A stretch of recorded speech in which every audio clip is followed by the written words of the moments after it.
dengan NPM 2140704027 dan saya Nanda Wulandari dengan NPM 2140704019. Kami dari lokal B1 Prodi S1 Kebidanan Universitas Borneo Tarakan.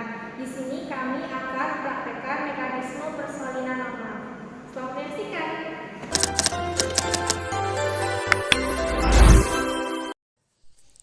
Langkah pertama yaitu engagement, di mana kepala memasuki pintu atas panggul. Posisi kepala ini dinamakan sinkritismus, di mana situras Sagittaris sejajar dengan sumbu jalan lahir. Karena ada dorongan his atau kontraksi, maka mengalami langkah 2, yaitu penurunan atau disebut dengan descent. Jika kepala janin mendekati ke arah promontorium, maka disebut dengan asinklitismus anterior. Apabila kepala janin mendekati ke arah simfisis, ini disebut dengan asinklitismus posterior. Tahap selanjutnya yaitu fleksi.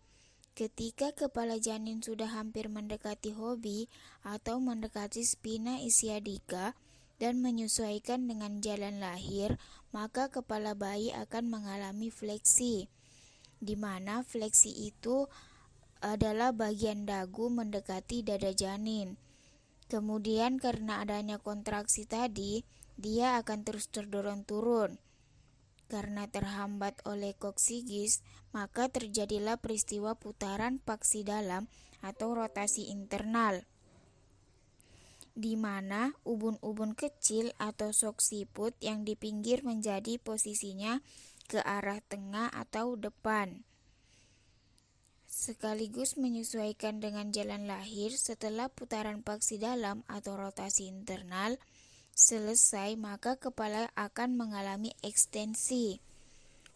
Ekstensi adalah kebalikan dari fleksi, yang mana tadi fleksi itu adalah dagu mendekati dada janin, sedangkan ekstensi itu adalah dagu menjauhi dada janin.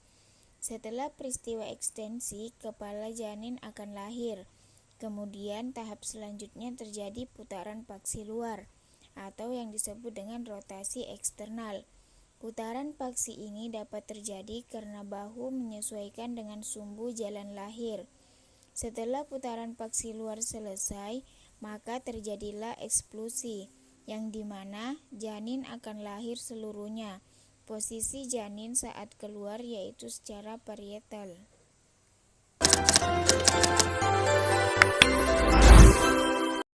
Langkah pertama yaitu ada engagement, yang dimana kepala sudah memasuki pintu atas panggul. Dengan adanya kontraksi, maka kepala akan terus turun dan proses penurunan ini disebut dengan descent atau jalan lahir. Descent atau jalan lahir ini, pada saat kepala turun, posisi sutura sagittalisnya dalam keadaan melintang dan sejajar dengan sumbu jalan lahir. Ini disebut dengan sinklitismus. Dan jika kepala janin mendekati ke arah promotorium, maka ini disebut dengan asinklitismus anterior. Apabila kepala janin mendekati ke arah simfisis, ini disebut dengan asinklitismus posterior. Tahap selanjutnya adalah fleksi. Fleksi ini ketika kepala janin sudah hampir mendekati hobi atau mendekati spina ischiadica dan menyesuaikan dengan jalan lahir, maka kepala bayi akan mengalami fleksi, yang dimana fleksi itu bagian dagu mendekati dada janin. Kemudian karena adanya kontraksi tadi, dia akan terus terdorong turun. Nah, karena terhambat oleh koksigis, maka terjadilah peristiwa putaran paksi dalam atau disebut dengan rotasi internal. Karena ini sekaligus menyesuaikan dengan jalan lahir. Setelah putaran paksi dalam atau rotasi internal tadi selesai, maka kepala akan mengalami ekstensi. Ekstensi ini kebalikan dari fleksi, yang dimana tadi fleksi itu dagu mendekati dada janin, sedangkan ekstensi itu adalah dagu menjauhi dada janin.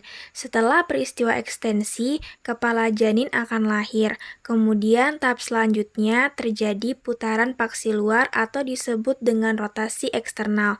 Putaran paksi ini dapat terjadi karena bahu menyesuaikan dengan sumbu jalan lahir. Setelah putaran paksi luar selesai, maka terjadilah ekspulsi, yang dimana janin akan lahir seluruhnya. Posisi janin saat keluar yaitu secara parietal.